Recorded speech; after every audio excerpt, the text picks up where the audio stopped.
Vamos começar falando de Amor Exigente. Na verdade, vamos receber voluntários de Amor Exigente para falar das drogas K. A gente está vivendo uma pandemia de dependência química, né, gente? E Amor Exigente tem feito um trabalho lindo, super importante, de acolhimento, de informação e de transformação. Porque a gente tem muitas histórias lindas de vidas restauradas. Infelizmente, a gente sabe que algumas perdas são inevitáveis, né? Alguns familiares perdem seus entes queridos para as drogas. É uma guerra muito desleal, porque a indústria da droga, ela é voraz. Ela quer matar mesmo, em troca de dinheiro, tá? Mas Amor Exigente, ele restaura a vida de quem está lá, de quem se predispõe a ser cuidado. Quando a gente pensa em Amor Exigente, quando você tem um problema com adicção, você fala assim, quem deveria ir era o meu filho, eu não preciso. Mas a verdade, o Amor Exigente cuida de quem vai. E é claro que, uma grande maioria das vezes, a pessoa quando faz mudança, ela gera mudanças ao seu redor, né? E a gente vê essas mudanças e essas transformações. Mas nem sempre é assim. Hoje a gente recebe a Marisa Pivetta, que é voluntária de Amor Exigente. Ela perdeu o filho para droga K, mas ela está inteira. A gente vai conversar com ela e ela vai contar melhor essa história. E Miguel Tortorelli, que é vice-presidente de Amor Exigente. Sejam bem-vindos, obrigada por estar aqui com a gente. Obrigada, Cláudia. Obrigada. Eu tô muito grata de você estar aqui, confesso que fico emocionada, porque eu, como mãe, me solidarizo com a tua dor, né? Eu sei que você está em pé porque Deus te ergue. Sim. É só por essa força, não é fácil Obrigada. não. Né, Miguel? Obrigado, Cláudio. Seja bem-vindo, meu amigo. Obrigado. Vamos por esse sentar espaço, aqui. Cláudio. Nossa, eu é que agradeço, porque a gente precisa tanto falar sobre isso, né? Eu estava conversando um pouquinho com a Marisa lá nos bastidores, no camarim, e a gente estava falando sobre como é que um adolescente entra numa história dessas, né? E aí usei a fala do seu filho que partiu, dizendo, mãe, não pega nada, né? Porque a maconha, ela parece que é uma droga inofensiva. E a maconha sintética, ela veio fingir que é inofensiva também. Não é verdade, Marisa? Inclusive, ela vem mascarada como a maconha tradicional. Se você pegar uma e pegar outra, dificilmente, para quem é leigo, consegue distinguir uma da outra. A composição, visualmente, você olhando, ela é muito parecida. Então, até para quem consome, se você misturar uma na outra, você não consegue identificar. Eu já vi relatos, li relatos e conheci pessoas que usaram enganadas, e teve as consequências do uso depois de uma forma muito desastrosa. E assim, o meu filho, quando eu tomei ciência do consumo de maconha, a fala sempre era, primeiro veio a negação da família, não pode, não quero. O Miguel conheceu bem jovem, eu já frequentava o Amor Exigente. O Pedro, ele tinha perto de 8 anos. Ele chegou a frequentar salas, conversar, participar de partilhas, Então, ele foi muito jovem para o Amor Exigente comigo, ele me acompanhava. E ele falava, não quero, não vou fazer, E quando ele despertou a curiosidade, ele foi conhecer, a primeira reação nossa como família foi não aceitar.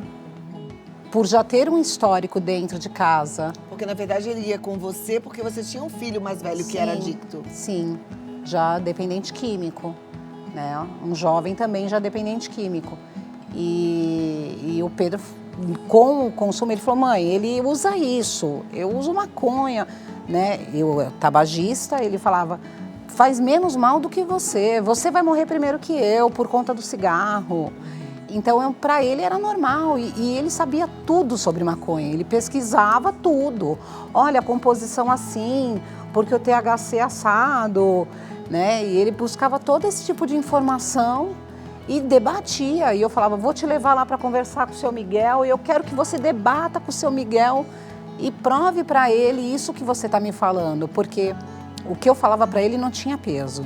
Eu era mãe, né? E ele achava que não, que era porque eu estava exagerando, né? E foi caminhando, até infelizmente ele conhecer outras drogas e ter contato com as drogas CAS, né? Então eu até recentemente fiz uma postagem dos potinhos, eu achava uns potinhos em casa e eu não conseguia identificar de onde vinha aquilo, eram uns potinhos de acrílico. Você fez no seu Instagram? Sim. Qual que é seu Instagram? Eu, Marisa Piveta. Eu, Marisa Piveta. Tá, só para depois, que eu acho que pode ajudar quem está em Vai casa. ajudar, sim. Produção, depois, se vocês puderem colocar, eu, Marisa Piveta. Tem tá? o potinho, né? Um potinho de acrílico, ele é até bonitinho. Eu falei, gente, isso não é porta-joia, isso não é porta-cosmético, né? É um potinho de K9, de K2, de Spice, né? Porque tem vários nomes, né? E eu achava em casa, eu achava estranho aqueles potinhos. E eu não sabia. Eu conhecia várias drogas, porque por conta do meu primeiro filho, eu já tinha pesquisado e estudava muito sobre isso e frequentava Amor Exigente, tinha toda a informação lá dentro. E quando eu fiquei sabendo o que era aquilo, né, foi quando já tinha tido um problema dentro de casa, uma discussão dentro de casa, e ele foi morar com o pai dele. Porque aí eu já não estava mais conseguindo controlá-lo. E ele foi morar com o pai. Foi uma das últimas reuniões que eu tive lá no Amor Exigente. Conversei muito com o seu Miguel e já estava disposta à internação. E aí eu falei, vou dar um tempo na casa do pai dele para a gente poder organizar a internação. E aí foi que eu fui pesquisar sobre as drogas CAS e fiquei com muito medo, muito assustada. O que você descobriu? Então, eu descobri o consumo dele e o quanto essas drogas elas eram letais. Porque aí eu fui ver vídeos, eu não vi o meu filho naquele formato deformado, né, como a gente vê vídeos na internet. Eu não cheguei a ver ele nesse estágio. Porque eu vejo na TV, às vezes, em alguns programas que mostram a situação na Praça Sé, né, que eles ficam tortos. E parados, né? Sim. Como estátuas. Então, eu via o Pedro assim estático, mas não a esse ponto, né? Porque dentro de casa já peguei ele usando a maconha, o cheiro, né? Agora, nesse ponto da droga dos CAS, como ela não tem cheiro nenhum, falam que ela se assemelha a isso, é esse mesmo. Esse potinho. É isso que eu fiz, tá vendo?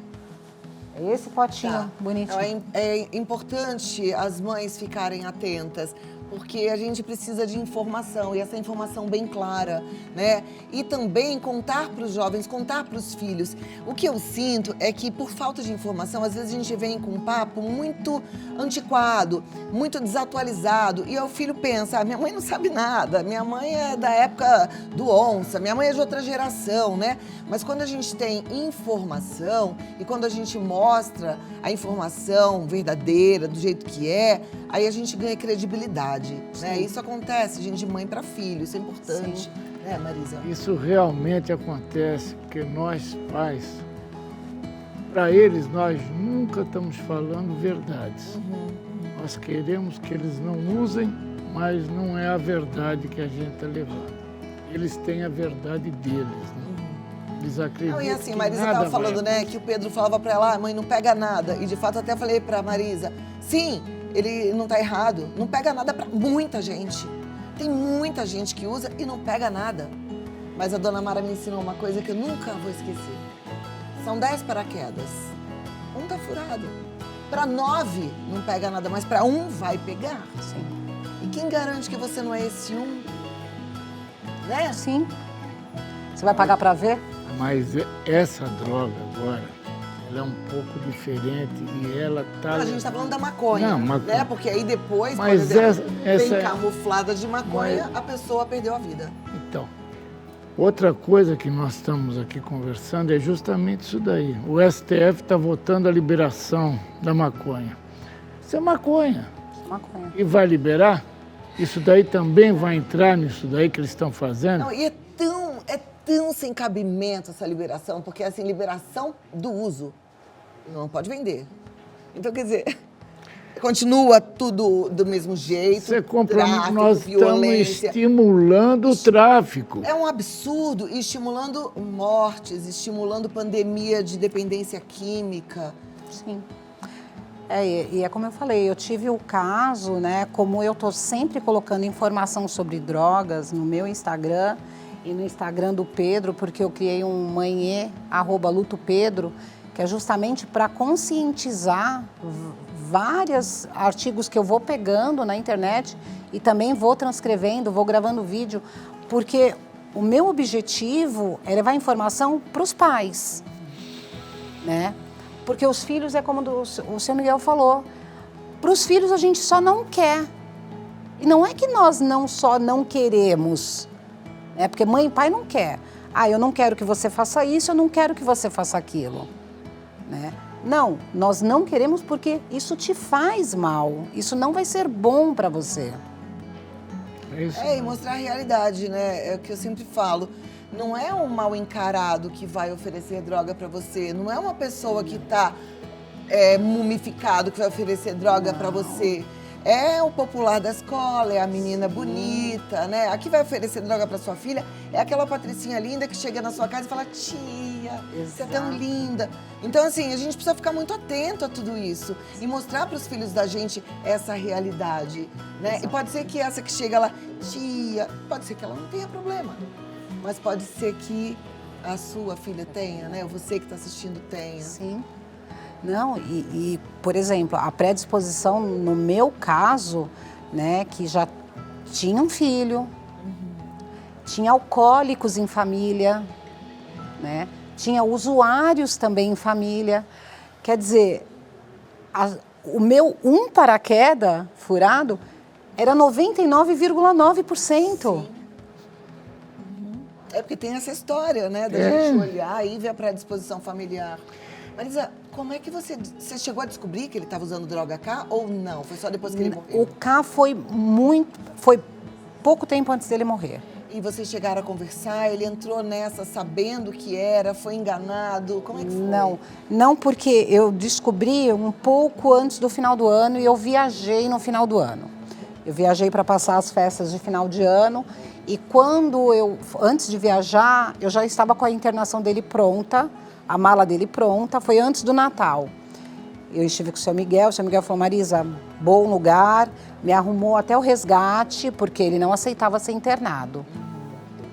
Ele falou: esse é o resgate, já tinha me passado tudo. Eu falei: bom, então tá bom. Eu tinha programado antes do Natal, falei: vou viajar tranquila, porque eu sei que ele vai estar protegido. Porque a internação é uma proteção pro indivíduo também, não só para nós, né? Ainda mais nesse período de final de ano, eu falei: vai causar. Mas aí minha mãe foi para minha casa, e aí entra todo o âmbito familiar, que também é bem complicado, né? Eu falei: não, deixa eu voltar de viagem e eu tomo essas providências. Quando eu voltei de viagem, eu falei: nós vamos conversar. Avisei ele, porque aí eu já estava sabendo da droga K. Quando eu cheguei de viagem, que eu fui conversar com ele, ele ficou muito agressivo. E nessa agressividade, eu falei: você vai passar uma temporada com seu pai, então. Né? Porque eu sou divorciada já há um bom tempo. Aliás, eu me divorciei, ele era bebê. Eu falei: então você vai passar uma temporada com seu pai. Porque eu falei: agora eu consigo elaborar melhor a internação dele. Porque aí eu já tinha certeza dessa droga que ele estava consumindo, né? Eu não sabia o quanto.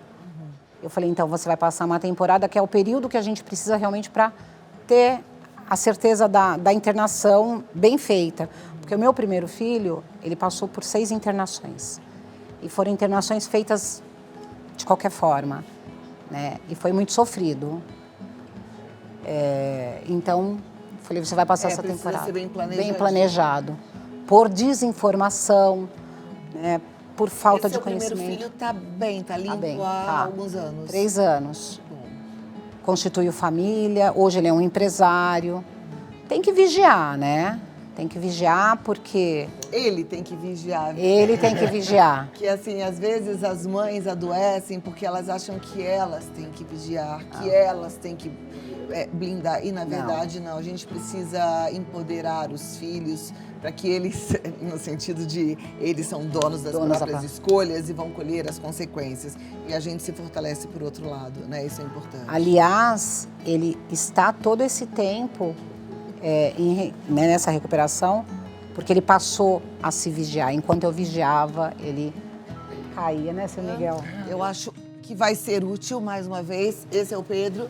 Desce um pouquinho, pra gente ver. Um rapaz novo, 21 anos, né, Marisa? 21 anos. 21 anos.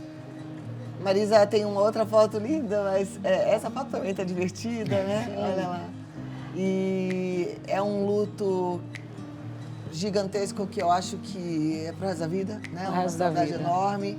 Com certeza, Pedro, antes da adicção, ele tinha sonhos. Ele era um menino fantástico. Ele foi um filho planejado, querido, desde a gestação. Pedro era diferente, né? Muito, muito, muito amado.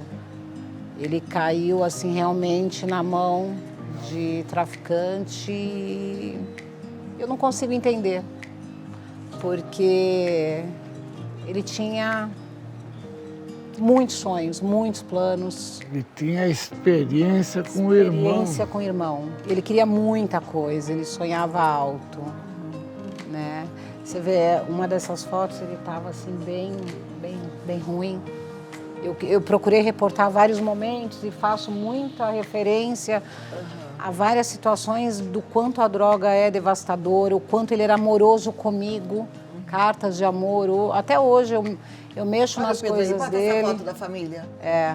A família inteira. A família na mesa. Desceu tudo. Eu namorei. Era a foto que estava ali em cima, uma foto familiar. Sim. A família toda. Olha que família. Toda a família. Ele, a namorada, meu outro filho, a minha nora, meu pai, minha mãe. E por que eu tô querendo chamar atenção para isso, pedir para você ver as fotos, para você ver quem era o Pedro? Porque é comum a gente também, do mesmo jeito que a gente olha a grama do vizinho, em algumas situações acha que é mais verde, que as pessoas são mais felizes, a gente olha para quem, por exemplo, perdeu um filho para dependência química ou para uma droga cruel como essa, e fala assim, mas era outra história. Devia de ser um filho... Não, era um filho amado, um filho cuidado, um filho desejado, um filho que tinha sonhos, um filho que estudava em boas escolas, um filho com oportunidade. Como a filha do Miguel, que hoje, graças a Deus, ela tá limpa. Né? A história é diferente, mas que morou 5 anos na Cracolândia, nas ruas. Morou nas ruas. Né? Então, é assim, gente, vamos acordar. União, todo mundo, assim, pra gente tentar mudar essa história.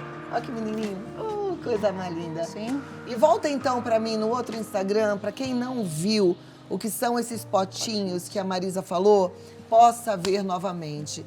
Porque é importante a gente saber, né, o que é que chega na casa da gente. Cláudia, nós temos que agradecer você, mas de todo o coração. É raro quem abre espaço de televisão para se falar em drogas. É esse programa que você abriu espaço, que a gente vem, você mostra isso daí, que nós temos que levar para as famílias realmente. Como a Marisa, ela viu lá e não... O que é? Nós temos que mostrar isso. Dá para colocar a tela cheia? Aí, ó. É esse potinho aí de baixo, potinho de acrílico. Aí você vê vazio, você fala, deve ser algum creme, né? Sim, porque nós estávamos acostumados, né? Por exemplo, eu que tinha um adicto de cocaína, você vê aqueles pinos. Os pinos. Os saquinhos, né? Então, você identifica. Agora, eles trazem esse potinho, eu achava que, sei lá, podia ser um doce. É verdade. Que coisa. Bom, muita atenção. Você falou que esse é um dos poucos programas que abre espaço para a gente falar sobre isso, sim. E, infelizmente, pelo contrário, cada vez mais a gente vê em filmes, em novelas, em séries, o uso de drogas, assim, como se fosse algo bom.